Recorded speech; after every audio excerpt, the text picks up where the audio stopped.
Are you guys ready to beat Sherrod Brown? Let's go!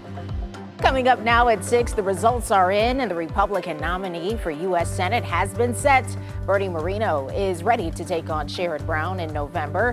We have that plus more results from last night's election coming up right now on Good Morning Cleveland. Well, thank you so much for trusting us to break down the Election Day results for you.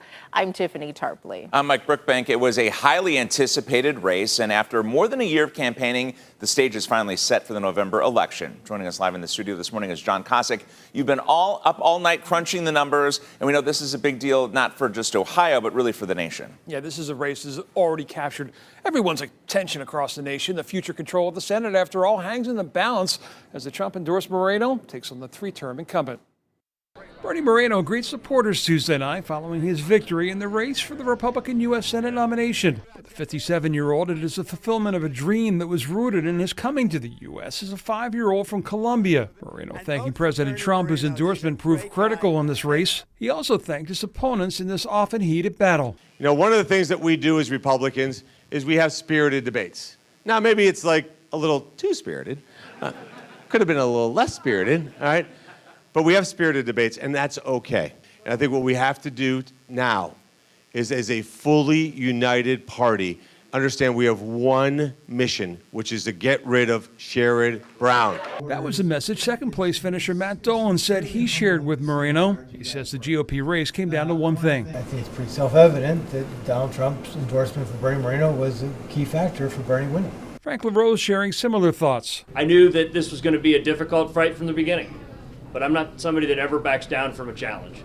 And so we poured our heart and soul into this fight, and I have no regrets. The November election will involve all of Ohio's 88 counties, yes, but it will likely come down to a dozen. In 2018, Sherrod Brown carried these 12 northern Ohio counties, but in 2022, J.D. Vance in his race against Tim Ryan was able to flip 8 of them to red, most notably these 5 in northeast Ohio, including Ashtabula, Mahoning, Trumbull, Portage, and Lake.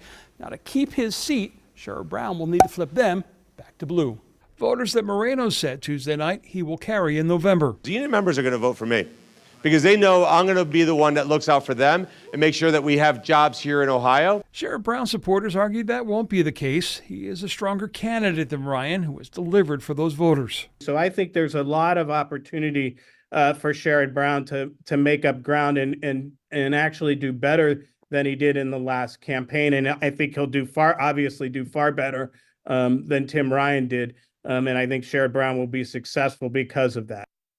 Now, this we do know, with abortion being such a big issue for Ohio voters last year, look for Moreno's backing of a 15-week federal abortion ban to be a big issue in this race.